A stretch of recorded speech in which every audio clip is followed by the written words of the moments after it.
So a study by the School Gets Back into the Routine. Many people have more difficulty focusing than others. Yeah, there's a study by the Centers for Disease Control and Prevention that found that more than 10% of school-age kids are diagnosed with attention deficit hyperactivity disorder, or ADHD. That can mean they have trouble paying attention or controlling their actions. So today, Dr. Rachel Petersen-Nguyen, pediatrician from Children's Minnesota, is here to discuss what you can do if you suspect your child may have ADHD or maybe showing some symptoms. Thanks so much for joining us this morning. I'm happy to be here. Thank you. Is it symptoms? Is that the word? When would a parent first start noticing that? At what age would you say? Is it kindergarten? Is it younger? What do you see? A typical age is around age 6 or 7. But there are definitely parents and caregivers who might notice this earlier. They may say, I knew this at age 3. I have parents who tell me, I knew this when they were in the womb. You know, like they're very active even in the womb.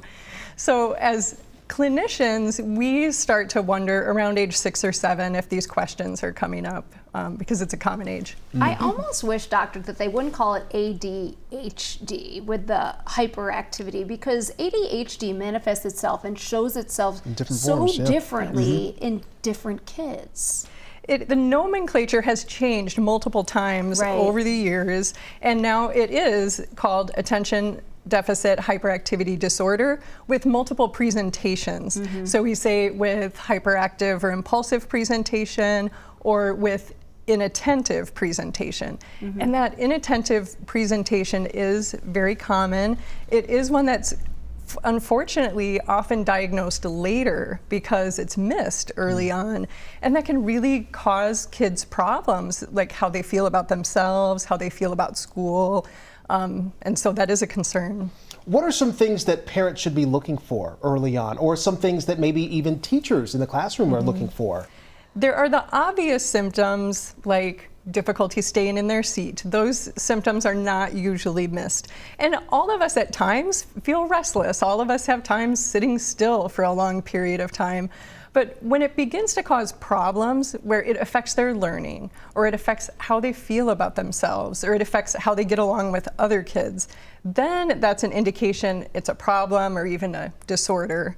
And then if that hyperactivity isn't there, but kids are really struggling, they're having to work a lot harder than other kids, or they just routinely, they don't want to go to school, or they're really struggling. I always say kids want to do well.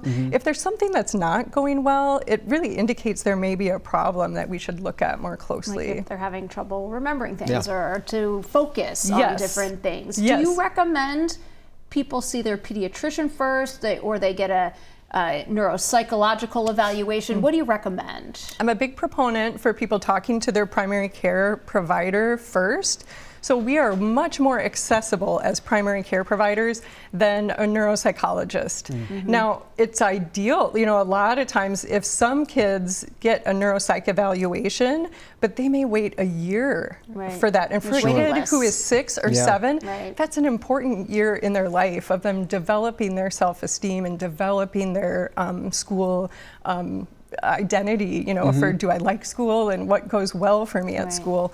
So I say talk to your pediatrician. There are things that are difficult for us in primary care to assess, and we may need additional mental health provider expertise. But many times for ADHD, especially around that age of 6 or 7, we can help take care of that and get treatment started that sometimes helps very quickly.